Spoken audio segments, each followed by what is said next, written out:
what's one of the biggest differences that you've seen in the practicing law versus doing apologetics? Yeah, well, typically when you come out of a case, or a court hearing or whatever it might be, there's a winner. Yeah. And someone declares that person to be the winner. By the way, and that person is supposed to be impartial, but they're human. The Yeah. judge or the jury, by the way, as well, they can be somewhat partial, and you can recognize that. So I think one of the fundamental differences is that you walk away from a hearing, and your motion is either granted or it's denied, Mm, or the other side's motion is granted or denied, and you walk away knowing what the outcome was. You might not agree with the outcome, but you walk away with the outcome. That as a person who's inherently competitive, that sort of that was satisfying, and it was kind of a little frustrating sometimes that some conversations, spiritually speaking, just don't have that kind of outcome. yeah. At least I thought that was the case. I have grown to really understand that I think though I've made mistakes, and you guys have been on, some of you guys have been on my micro podcast that was on called Coulda, Shoulda, Woulda, where we would talk about mistakes we would make in conversations, of which I have plenty. I've kind of discovered something is that I don't think I've ever truly lost a spiritual conversation because it wasn't mine to win.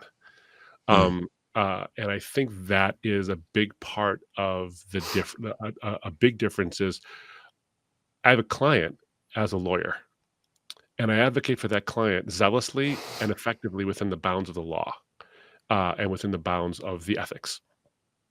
I, of course, do that as well with my faith.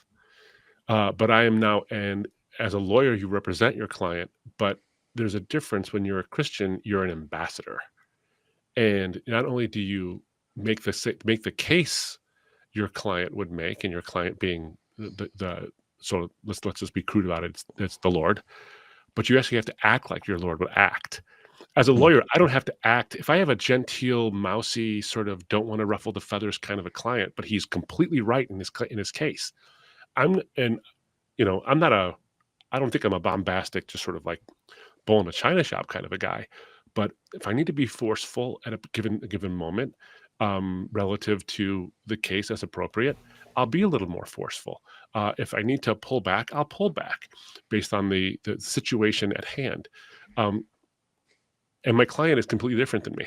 Completely different than me. Sometimes I've had to control clients who are complete bulldogs, just rush over this thing and go mm, nuts and scorched earth. I'm like, that's not the way to do this.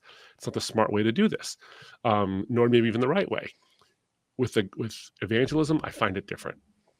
With evangelism, I'm an ambassador. 2 Corinthians 5:20. I'm an ambassador for him, which means I have to act as he would act, and be conformed to his image, so that when I provide the argument, um, I recognize that I'm not beating my opponent. And like I said, I've never lost a spiritual conversation, although I've definitely not done as well as I could have done, um, because I'm not really competing. The other mm, side, so to speak, is not my opponent.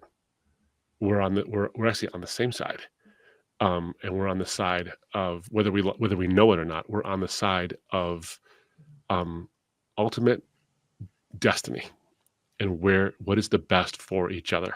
So mm, if the other side, my opponent loses in a litigation, and I think I was right, and my case was just and true, I don't feel sorry for them because their case was wrong, and no hard feelings, and we can go have lunch that later afterwards. Me and the opposing counsel, no big deal.